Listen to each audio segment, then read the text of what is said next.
Hi, everybody. I'm Steve Kraske. I'm host of Up to Date on 89.3 KCUR. It's heard every weekday morning at 9 o'clock.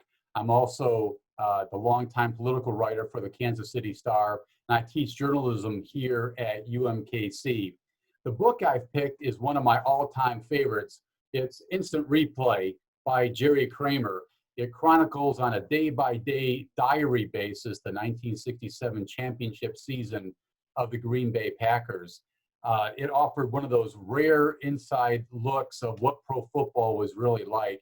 It also offered a very insider peek at legendary coach Vince Lombardi, who treated all of his players like dogs. At least that's what Jerry Kramer said. When it came out, this book was a huge sensation because no one had really offered an inside look like this before. I rushed to my local bookstore to get it as a 10 or 11-year-old. And when I arrived at the store, the book was so popular, they actually had footprints in the floor of the bookstore guiding you back to where this book was for sale. I remember that so vividly. I bought the book with money I raised from my newspaper delivery boy, paperboy job back in those days. And I came home and read the book very quickly and then read it about 6 more times. The section I want to read to you today is from the NFL championship game, Jerry Kramer describing that game. It took place in Green Bay on like December 30th, right before New Year's. It was 16 degrees below zero when the game was played. The game has gone down in history as the Ice Bowl. Now I want to read you a description of the final play of the game, or just about the final play of the game, that put the Packers ahead for good after what had been obviously a brutal game in such frigid conditions. Okay, here we go. We could have gone for the field goal right there for a tie, hoping that we'd win in overtime. We decided to go for the victory. In the huddle, quarterback Bart Starr said, 31 wedge, and I'll carry the ball. He was going to try a quarterback sneak. He wasn't going to take a chance on a handoff or on anybody slipping.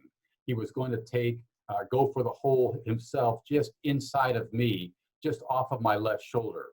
Kenny Bowman, the center, who finally worked his way back into the lineup, and I were supposed to move big Dallas Cowboys tackle Jethro Pugh out of the way.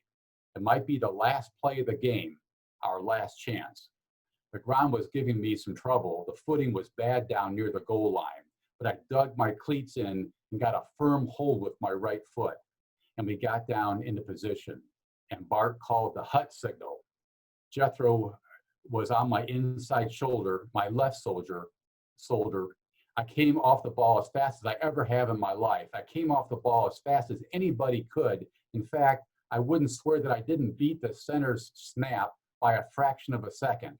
I wouldn't swear that I was actually offsides on the play. I slammed into Jethro hard. All he had time to do was raise his left arm.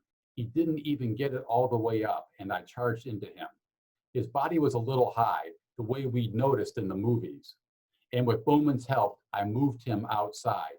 Willie Towns, who was playing next to Jethro, was down low, very low. He was supposed to come in low and close to the middle. He was low, but he didn't close. He might have filled the hole, but he didn't. And Bart churned into the opening and stretched and fell and landed over the goal line. It was the most beautiful sight in the world, seeing Bart lying next to me and seeing the referee in front of me, his arms over his head, signaling the touchdown. There were 13 seconds left to play. That's from Instant Replay by Jerry Kramer, one of my all-time favorite books.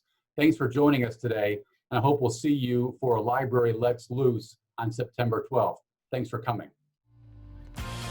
Johnson County Library is where people explore, enjoy, and connect with ideas and materials that enrich our lives.